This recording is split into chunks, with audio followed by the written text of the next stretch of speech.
Mesdames, Mesdemoiselles et Messieurs, bienvenue dans ce nouveau numéro de Reflet Monde. Vous m'avez reconnu, je suis Denise Mukendi, une fille du Kasaï. Nous sommes à Kinshasa, capitale de la République démocratique du Congo, avec un autre invité dans un autre décor. Lui, c'est un digne fils, le président en fonction du Grand Kasaï, un ministre de terrain qui dit souvent qu'il connaît les joueurs et leurs jeux. Vous l'avez bien reconnu, son Excellence, Monsieur le ministre de la Jeunesse, Sport et Loisirs, Denis Ikambayi Chimboubu. Excellence, Monsieur le ministre, bonjour. Bonjour, maman. Cela fait 10 mois que vous êtes à la tête de ce ministère de la Jeunesse, Sport et Loisirs. Quel bilan en faites-vous à ces jours? Le bilan est grand. Je voudrais d'abord, avant toute chose, remercier son Excellence, Monsieur le Président de la République, qui a porté son choix le 25 septembre 2015 sur ma personne. Je bénis le Seigneur pour cela. Et je me suis dit, arrivé à la tête de ce ministère, comme un joueur qui connaissait aussi les jeux, fils maison, comme je ne cesse de le dire, en tant que sportif, pratiquant et dirigeant dans un grand club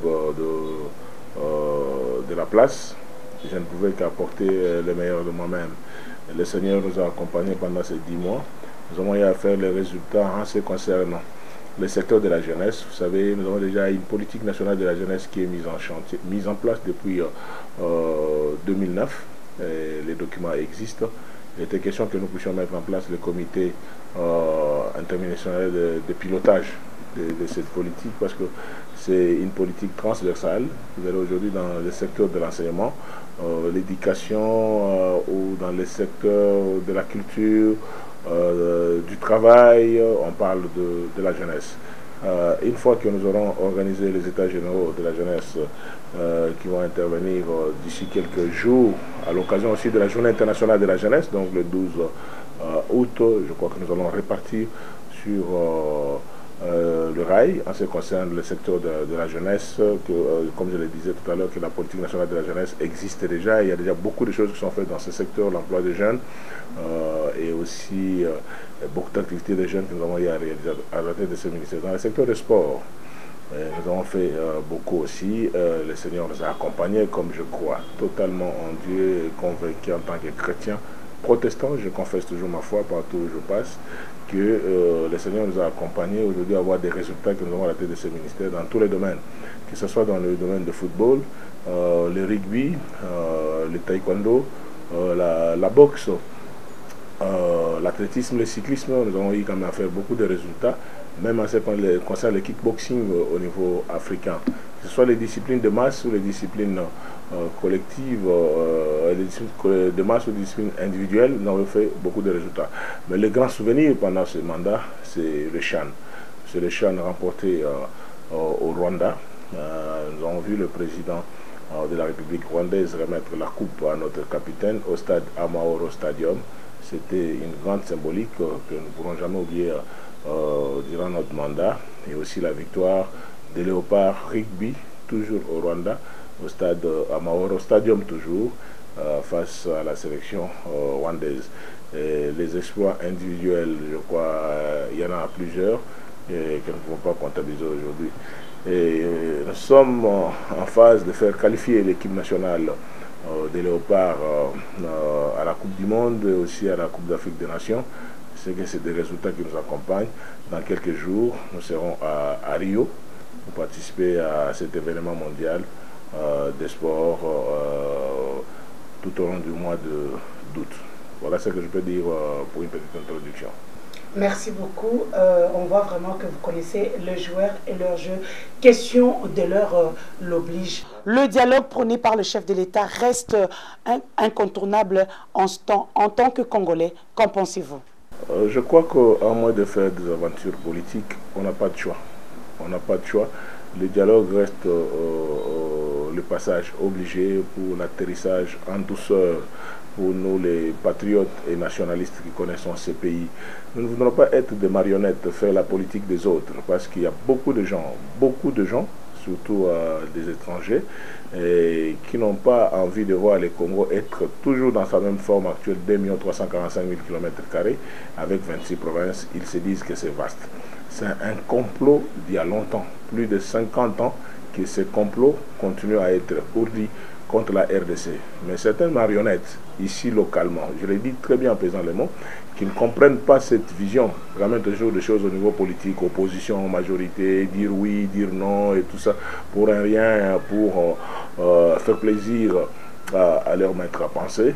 Mais la vérité, nous qui connaissons, nous qui sommes à l'école de Lumumba, à l'école de Musée Laurent Désiré Kabila, nous disons, en dépit de nos appartenances, que nous soyons de l'opposition ou de la majorité, il faut sauver le Congo. Sauver le Congo, c'est de dire, chaque fois qu'il y a des pièges ou des cabales qui veulent amener à la balkanisation, il faut dire, il faut citer les mots. Il faut citer les mots parce qu'il y a beaucoup de gens, j'ai dit, beaucoup de marionnettes qui font la politique par hasard. Ils ne comprennent pas les dangers qui guettent. Les dangers qui guettent la République en ce qui concerne cette politique qui vient toujours de l'extérieur. Il faut que nous puissions arriver à commencer à prendre conscience. Si je prends l'exemple des États-Unis, avec le président Obama, devant la crise internationale, mondiale, crise économique, il a fait appel à McCain et à d'autres anciens présidents comme les Bush et tout ça, qui se sont mis tous autour d'une table pour sauver les États-Unis. C'est pour cela que j'ai dit, je lance cet appel à tous les politiciens qui peuvent comprendre. Ça ne sert à rien. Il ne faut pas faire la politique de haute toi de là que je m'y mette. Moi, je me dis, nous devons toujours, à un certain moment dans la vie, prendre les meilleurs d'entre nous et les placer là où il faut. Le gouvernement dans lequel nous nous retrouvons, nous avons des amis de l'opposition, nous avons aussi de la majorité. Personne ne pourra me contredire que quelqu'un comme mon collègue Germain Kambinga n'a pas exercé dans l'opposition, il était très efficace. Quelqu'un comme Thomas Louaka, tout un secrétaire général du MLC, vous savez ce qu'il a eu à faire. Les vieux Bongongo, tout ça avec les vieux Kengo, tout ça. C'est-à-dire que non, les Congolais doivent à un certain moment arriver à comprendre ce qui est essentiel, mettre de côté ce qui est accessoire. Comme je l'ai dit toujours, je connais le joueur et leur jeu. C'est qu'aujourd'hui, beaucoup de gens qui parlent en termes de l'opposition, radicalisme, ils le font sur le plan de la passion tout simplement. À part le vieux, comme le patriarche Etienne Tshisekedi, un vieux que je respecte beaucoup, c'est le papa des amis, un grand fils du Grand Kassai, par rapport à sa vision et sa manière de combat. Mais je connais beaucoup de gens qui tournent autour de l'image de l'homme. Je sais qu'ils veulent seulement entrer dans une douche politique en voulant seulement miroiter à ceux qui peuvent suivre que nous sommes de telle ou telle tendance. Mais les jours qui verront le beefsteak ou quoi que ce soit, vous allez voir des gens beaucoup changer de discours. Beaucoup changent toujours de discours de cette manière-là. Peu de politiciens congolais ont la vision de ce que de notre pays. Nous avons déjà compris qu'actuellement, nous ne pouvons pas faire l'atterrissage en douceur dans notre République, passer de premier, deuxième, troisième, quatrième, cinquième mandat et aussi autant de républiques qui vont se succéder sans que nous puissions nous mettre autour d'une table et se parler. Il y a beaucoup de choses parce que moi, en tant que ministre en charge de la jeunesse, sport et loisirs de la République démocratique du Congo, je ne laisserai jamais passer cet aspect des choses des politiciens qui voient que leurs intérêts à eux, ils ne pensent pas à la jeunesse. Moi, en tant que leader incontestable de la colline inspirée, je l'ai dit, de 90 à 93, plus de 3 ans, j'ai dirigé l'université de Kinshasa de main de fer. Les gens ne pourront pas me contredire. Et j'ai dit à ce niveau-là, je ne pourrais pas accepter aujourd'hui de voir que mes cadets qui étaient en 2006, ils n'ont pas voté. En 2011, ils n'ont pas voté. Aujourd'hui, certains politiques ailleurs peuvent penser que non, pour leurs intérêts, nous pouvons aller aux élections d'une manière cavalière parce qu'il faut agir pour leur propre ventre, pour leur propre caprice. Je crois que nous connaissons. Il y a des choses qui font fâcher et qui mettent des gens mal à l'aise, mais je dis, pour des jeunes qui nous suivent, d'ailleurs on fera une grande communication, on est en train de choisir encore les cadres, ce sera peut-être dans la salle de congrès du Palais du Peuple ou au stade de Martyr, au stade Tata Raphaël, la jeunesse congolaise va se prononcer. La jeunesse congolaise va se prononcer. Nous allons travailler avec le Conseil national de la jeunesse pour que nous puissions lancer un message fort. Pour lancer un message fort, inviter tous les jeunes à se faire enrôler. Ils ont droit de faire la régénération de cette classe politique. Nous ne sommes pas là pour être toujours à citer des noms de gens et que nous-mêmes ne pouvons pas penser à notre propre futur. Bien sûr, il y a des jeunes de tous bords qui sont de l'opposition de la majorité. C'est des choses que je maîtrise. Et c'est des choses, quand je parle, je sais de quoi je parle. Mon cœur, des fois, saigne.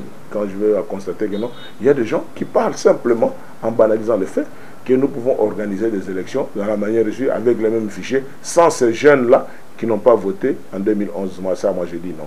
Ça, je dis non, nous allons continuer à communiquer, nous allons parler, et que ce soit dans le dialogue ou en dehors de la structure organisée de dialogue, nous allons faire une forte communication pour la prise en charge de la jeunesse.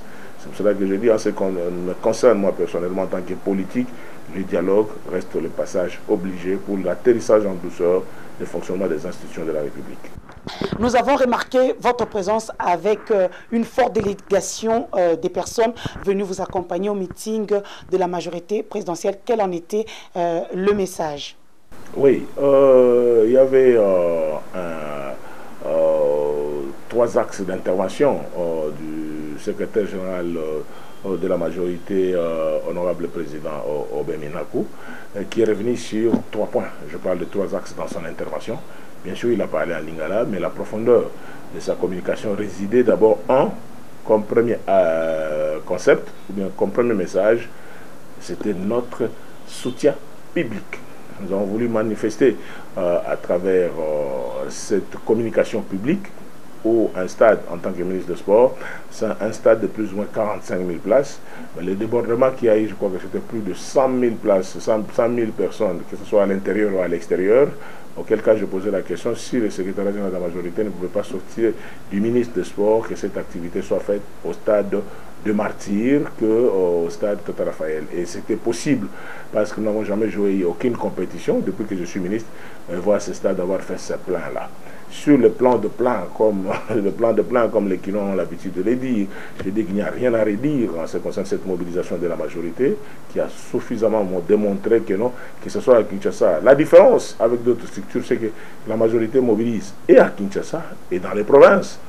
Mais il y a beaucoup de gens, quand tu parles de la mobilisation, ça se limite qu'à Kinshasa.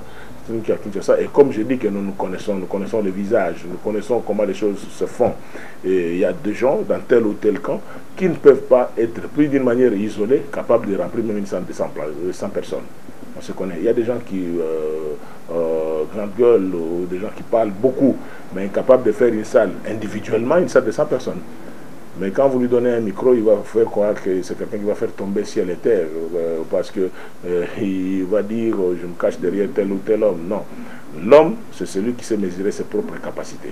Premier message de ce jour, c'était la force de frappe de la majorité qui a voulu démontrer à la face du monde qu'elle reste soudée derrière le chef de l'État et que cette majorité est prête à répondre au go du président de la République chaque fois que la nécessité pourra se faire sentir, et dit que nous restons tous disciplinés derrière notre autorité morale, le président de la République qui n'est pas seul, qui est avec tout le peuple congolais, représenté à travers la majorité. Quand on dit la majorité, elle est parlementaire, dans le sens que le Congo ayant accepté la prise de pouvoir par les élections, c'est que c'est le parti majoritaire qui gagne les élections par le temps qui court. Ces mandats, nous avons une majorité qui a été suffisamment représentée ce 29 au stade Tata Raphaël pour dire seulement notre soutien au président de la République. Deuxième message, dans la communication sur le président de la majorité a voulu prouver à la face du monde que nous restons respectueux de la Constitution. Le secrétaire général de la majorité a dit que nous allons respecter notre Constitution du premier au dernier article. C'est dire il n'y a rien à s'inquiéter, contrairement aux vendeurs de fonds qui veulent faire croire que non, la majorité veut réviser, la majorité veut faire... Pour le moment, rien n'a été dit jusqu'au dialogue que la majorité va respecter la Constitution de la République. 1. Respect et soutien total derrière le chef de l'État. 2. Respect de notre Constitution. Et 3. La majorité a lancé un message important de dire que nous sommes prêts à aller au dialogue. La majorité ne trouve pas à tergiverser dans n'importe quel format. Pour sauver le Congo, la majorité est prête à aller aux élections. Et dans les contenus de ces élections, nous n'oublierons jamais l'enrôlement des jeunes majeurs aujourd'hui et que ces jeunes gens puissent aussi aller voter. C'est ça l'essence de notre combat. Voilà les 3 axes d'intervention de la majorité et je crois que tout a été dit et il y a encore beaucoup d'autres stratégies à faire pour que ces sons de cloche soient entendus. Voilà un peu le moment notre intervention d'hier de la majorité. Il n'y a pas longtemps, vous avez organisé une grosse activité avec les motocyclistes appelés les Wewa, que vous appelez souvent en patron. Quelles sont les retombées à ces jours? Avant toute chose, je voudrais préciser, parce que je sais que votre émission et votre équipe de reportage par rapport à cette communication va très loin, que ce soit sur Internet, que ce soit dans beaucoup d'autres chaînes de télévision et ailleurs. Je voudrais préciser, pour ceux qui ne le savent pas, je reste incontestablement président national du Grand Kasaï. Je reste incontestablement président national du Grand Kasaï. C'est que à plus de 90% de ceux qui opèrent dans ce secteur sont mes frères. Ça ne me gêne pas de le dire, parce que même Jésus de Nazareth, il avait dit clairement aller faire de toutes les nations des disciples en commençant par Jérusalem. Il n'avait pas dit aller faire de toutes les disciples en commençant par l'Égypte, non, en commençant par Jérusalem. C'est que notre modèle qui est le Christ reconnaît quand même ses origines. Moi, Denis Kambaye, pour rien au monde, je pourrais renier mon appartenance à cette communauté du Grand Kasaï dont je suis le président et de constater aujourd'hui que quand son Excellence Monsieur la pluie à son Excellence Monsieur le Président de la République de faire ses dons à ces motocyclistes, autrefois appelés Wewa, que moi j'ai qualifié de patrons, dire qu'aujourd'hui c'est comme une manne qui tombait du ciel, parce que là nous avons une grande démarche à faire dans les jours qui viennent. Je vais aller rencontrer mon collègue de l'économie nationale et madame la ministre du commerce extérieur pour que nous puissions prendre des mesures en sens qu'on ne puisse plus jamais vendre une moto sans casque. Non, c'est un danger. Et le chef de l'État nous a rappelé effectivement ce message à Kananga quand j'ai eu à échanger avec lui. Il était très intéressé et il a dit, sans faire la publicité, moi je l'ai dit en tant que communicateur, que le chef a dit il le fait de bonne foi. Il le fait de bonne foi, il ne voudrait pas voir ces jeunes gens mourir. Il faut voir des accidents. Combien d'accidents il y a sur la voie publique par manque de casque? Les gens peuvent s'entêter, les gens peuvent minimiser les gestes. Mais moi qui suis convaincu et présent de cette grande communauté, je voudrais voir mes frères et ces jeunes gens, tous ces Congolais, être sécurisés. S'il y a des gens, un geste de bonne volonté du chef de l'État de dire aujourd'hui, apporter ce casque, monsieur le ministre des Sports et président de surcroît, président national du Grand Kasaï, à ces jeunes gens, je crois que je continuerai à les faire en dépit des critiques négatives ou positives. Je fermerai mes oreilles et je ferai mon boulot parce que je l'ai fait avec le cœur. Je l'ai fait avec le cœur par rapport à ce que le chef de l'État a fait comme geste. Aujourd'hui, il est retombé, c'est que il y a une catégorie de ceux qui étaient déjà bénéficiaires de ces casques. Peut-être qu'on avait sous-estimé le nombre à Kinshasa, où il y en a plus ou moins 45 000, mais le don du chef que nous avons reçu, c'était 10 000. Je fais rapport à la hiérarchie. Je crois que dans 1 ou 2 semaines, il y a un autre lot qui va arriver. Et quand je suis arrivé à Kananga, le chef de l'État, quand je lui ai fait le petit rapport, il m'a posé la même question, s'il y avait combien de motocyclistes à Kananga. J'ai dit à Kananga, il y en avait 3600. Il me dit, mais combien de casques tu as amené? J'ai dit, je n'avais amené que 500. Dit, ouh, donc c'est qu'il y a encore des choses à faire. C'est-à-dire que les besoins sont grands. Mais ça ne doit pas rester éternellement des dons de chef de l'État aux motocyclistes. La vision, c'est que le chef a fait un geste, mais nous devons arranger des mécanismes au niveau du gouvernement, surtout au niveau du ministère de l'économie et du ministère du commerce, d'exiger absolument qu'aucune moto ne soit vendue sans casque. C'est-à-dire qu'on mette dans le prix d'une moto le casque aussi, de sorte que quand quelqu'un a ce casque, ça ne pose pas de problème. Que d'attendre toujours, comme je l'entends, de plusieurs sons de cloche, que le chef doit continuer à donner. Je crois qu'on a beaucoup de charges. Ce qu'il a fait, c'est un geste. Il continue à faire les gestes parce que je suis attendu partout, à Kisangani, à Goma. Maintenant, partout où je passe, en finissant de parler sport, vous voyez des groupes de gens qui viennent, mais nous n'avons pas reçu des casques. Pourquoi vous devez donner seulement au Kino? Nous avons 26 provinces et c'est 80 fois la Belgique. C'est qu'avoir autant de charges d'État, car le président de la République, de bonne foi, le geste du chef de l'État, apporter, c'est un geste de bonne foi d'un père de nation qui veut sauver les vies humaines, essentiellement des jeunes. Mais moi, je constate, au-delà de ces jeunes, c'est que 90% de ces jeunes, de 90% à mon sang. Voilà. Vous avez accompagné le chef de l'État congolais à Kananga il n'y a pas longtemps. Est-ce qu'on peut connaître votre carnet de voyage? Oui, le chef de l'État a été très bien accueilli à Kananga. Ça, je félicite sincèrement mon frère Alex Kandemo-Pomba, le fils du centre-ville, parce qu'on se connaît aussi à Kananga qui est qui. Je remercie le président de l'Assemblée provinciale du Kasaï central, le maire de la ville, Madame Antoinette Kapinga, la police et tous ceux qui ont travaillé autour de cet événement, les notables, parce que même le chef a reçu, tous les chefs coutumiers. J'ai vu une mobilisation de la notabilité du Kasaï central, conduite par le vieux Barthélemy Mukenga Chabantou, le premier de tous les gouverneurs du Kasaï depuis que Kasaï était un, jusqu'à devenir aujourd'hui les 5 provinces formant le Grand Kasaï. Et tous ces chefs coutumiers conduits par le chef coutumier Mbulungu, des jeunes, le chef a reçu tout le monde. D'abord, j'ai dit au niveau de l'accueil, merci à mes frères du Kasaï central. Ils nous ont donc, ces frères m'ont donné encore du courage à continuer à savoir comment communiquer. Ils étaient très contents. Ils étaient très contents parce que avant, il y avait des gens qui donnaient de mauvaises informations au chef. C'est-à-dire qu'il fallait savoir le paravent qui peuvent parler au nom de la province du Kasaï central. Qui peuvent, parce qu'on se connaît. Il y a des gens qui parlent pour eux, peut-être qu'ils n'ont pas beaucoup de maîtrise sur les communautés locales. Avec nos territoires actuels du Kasaï central, on sait qui est qui peut mobiliser, qui peut dire quoi au nom du chef.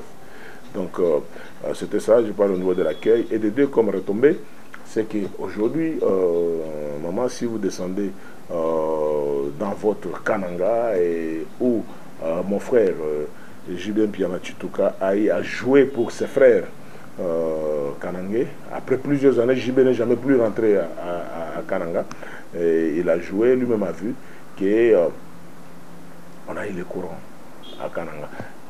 Parce que le chef est parti, comme il est tombé, inaugurer les centrales solaires qui étaient initiées par le gouvernement provincial du Kasaï central. Et ce courant, pendant plus d'une semaine que je suis resté à Kananga, il y avait le courant 24 heures sur 24. Mais ce n'est qu'un début. Ce n'est qu'un début parce que le chef lui-même, parce que des fois, il descend sur le terrain. Ce n'est pas un président de la République du bureau, je ne le dis pas parce que je suis au gouvernement, vous avez vu plusieurs fois, le chef de l'État descendre lui-même, prendre les carnets, tout ça. C'est un homme de terrain, il est jeune et sportif, il peut bouger, il peut aller où il peut. Chaque fois, il peut vous surprendre, vous allez à gauche, il prend son volant, il vous amène. Et des gens qui peuvent porter des petites chaussures, là, qui peuvent faire du mal, à pied, il peut vous amener sur 5-10 km à pied. Voilà ce qui me plaît par rapport à ce qui s'est passé à Kananga. Et après le central solaire, le chef est d'aller visiter aussi Chibaji, où on doit renforcer avec le courant sur Louloa, et sans parler du grand projet Katende qui est à pratiquement 60-65% d'exécution aujourd'hui. C'est que si le courant entre à Kananga, le grand courant, parce que nous avons déjà le courant avec le panneau solaire qui était inauguré, le central solaire inauguré par le chef, donc il y a des possibilités que nous puissions voir encore des choses avec beaucoup plus de conviction et d'optimisme, parce que là, à ce niveau-là, les gens n'ont jamais compris que le Grand Kasaï, c'est une des grandes provinces de la République riche. Et quand les gens voient le Kasaï, ils ne peuvent pas voir que les diamants de Chikapa ou de Ndemba ou de Luebo, tout ça.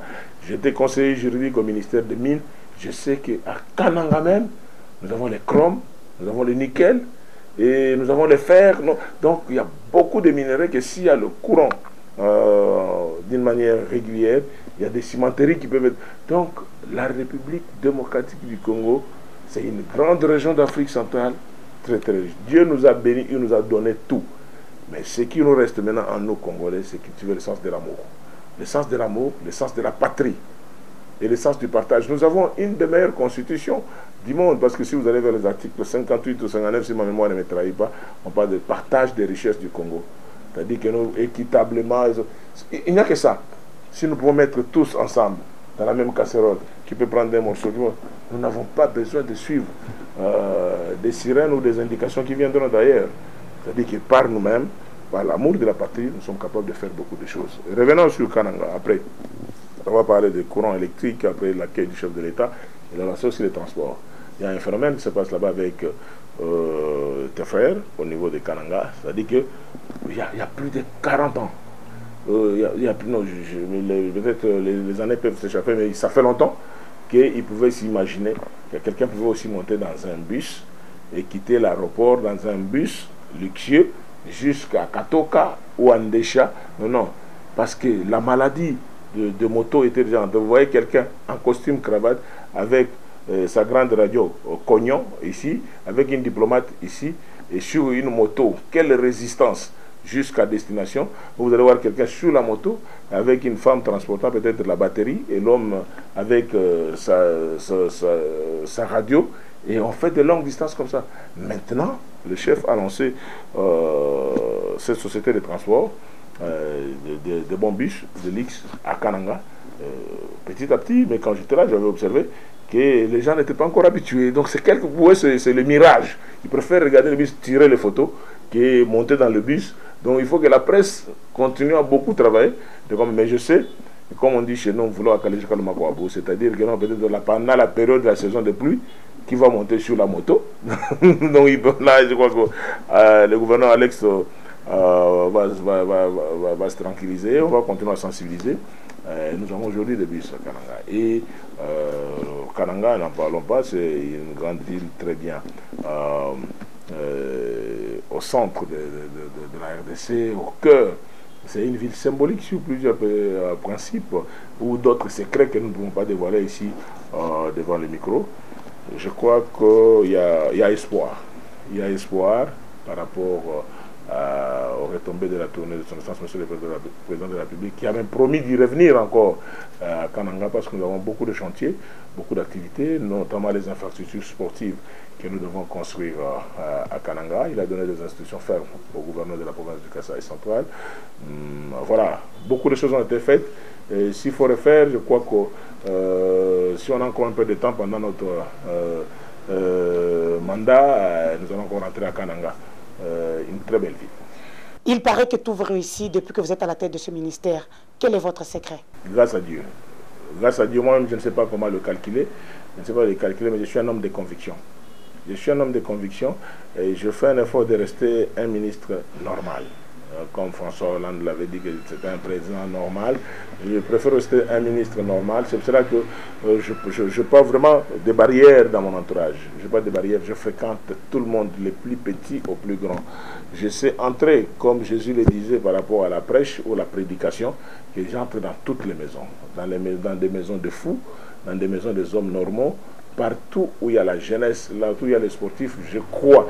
Je suis un ministre sans frontières. En étant un ministre sans frontières, c'est le secret du sport. C'est le secret du sport. Quelqu'un peut vous garder un secret quelconque, mais quand il sait que vous êtes un ministre sans frontières, il va vous livrer ses secrets. C'est pour ça que tout nous réussit. Tout nous réussit parce qu'on est rassembleur. Je me dis, c'est un ministère, tout en étant du PPRD, tout en étant de la majorité, c'est un ministère qui est resté ouvert même à l'opposition. Parce que là, moi je suis en train d'opérer, je ne peux pas poser la question, équipe nationale, tel joueur vient de quel parti, tel joueur vient de quelle province. Donc c'est un ministère fédérateur. Un ministère fédérateur, c'est pour ça que je communique à ces jeunes et sportifs, et je les réveille avec un principe important, les 4 points cardinaux. Les 4 points cardinaux, c'est une arme que je continue à utiliser pour que les jeunes et les sportifs comprennent que nous devons apprendre tous à respecter les institutions de la République, en commençant par l'institution numéro 1, le président de la République, respecter l'hymne national, respecter les drapeaux nationaux et respecter les biens publics et privés. Et quand chaque jeune se réveille chaque matin, il dit « Ah, bon, le ministre nous avait dit ça », et je parle toujours des exemples simples. Jeunes gens, surtout vous les Quinois, si vous détruisez aujourd'hui ce que nous avons construit, à Limete, rappelez-vous de Limete industriel, qui n'existe que Limete industriel de nom. Autrefois, c'était limité industriel, c'est devenu aujourd'hui limité résidentiel avec le phénomène katakata. Le phénomène katakata, c'est quoi? C'est quelqu'un qui avait une grande parcelle, commence à faire les 4 mètres sur 5, tout le monde construit en hauteur, pour avoir seulement un coin où faire le logis. Parce que c'était des industries, c'est des espaces que pour l'industrie. Vous allez aujourd'hui à Tchangou, là il y avait General Motors, c'est devenu le marché. Donc nous n'avons plus des industries. Alors si je ramène mes jeunes gens de Matete et de Lemba au niveau de la Fikine, tout ce que nous n'avons pas pillé, c'est la statuette de Rafiki parce que ça pesait plusieurs kilos. Sinon, on aurait pillé aussi cette statuette-là. On a tout détruit. Alors, jeunes gens, ne détruisons pas ce que nous avons construit nous-mêmes. L'avenir va partir de ce que nous avons fait. C'est pour cela que dans beaucoup de sociétés, vous allez dire, mais ça c'était construit en 1800 tel. Mais où se trouvent nos souvenirs? Parce que nous voulons toujours tout détruire, y compris même les souvenirs. Et je dis aux jeunes qui nous suivent de ne pas suivre cette éducation ou cet exemple de ceux qui ont déjà vécu. Nous avons encore envie de vivre. Nous avons encore envie de donner l'espoir à ceux qui viennent après nous. Voilà un peu le combat qui fait que tout nous réussit parce que nous restons très ouverts. Et quand je change avec tout le monde, des attaques sont difficiles, sauf peut-être la mauvaise foi. C'est-à-dire que je parle et avec les opposants, et la majorité, et la société civile, et tout le monde dit que nous n'avons qu'un seul Congo. On n'a pas un Congo d'occasion d'Europe. Et oui, comme je vous l'ai dit souvent, les bonnes choses ne durent jamais. Reflet-Monde terminé pour aujourd'hui. Le temps pour moi de remercier ma grande équipe technique de Kinshasa, réalisée par Wamouchala Kampa, assisté de Jean-Si Mayele. Ce magazine est filmé et monté par Charmant Lelo. Merci à Madame Nicole Dibambou, Kitoko Bouanga. Merci à tous ces Congolais d'ici et d'ailleurs qui nous suivent partout. Suivez cette interview sur Internet, sur la page de Denis Kamba et Chimbumbu, Denise Mukendi du Sochoa. On se retrouve la semaine prochaine, la même chaîne, la même heure. Merci surtout à mes enfants, Jessica, Fleur, Tiffany et Paris. Au revoir.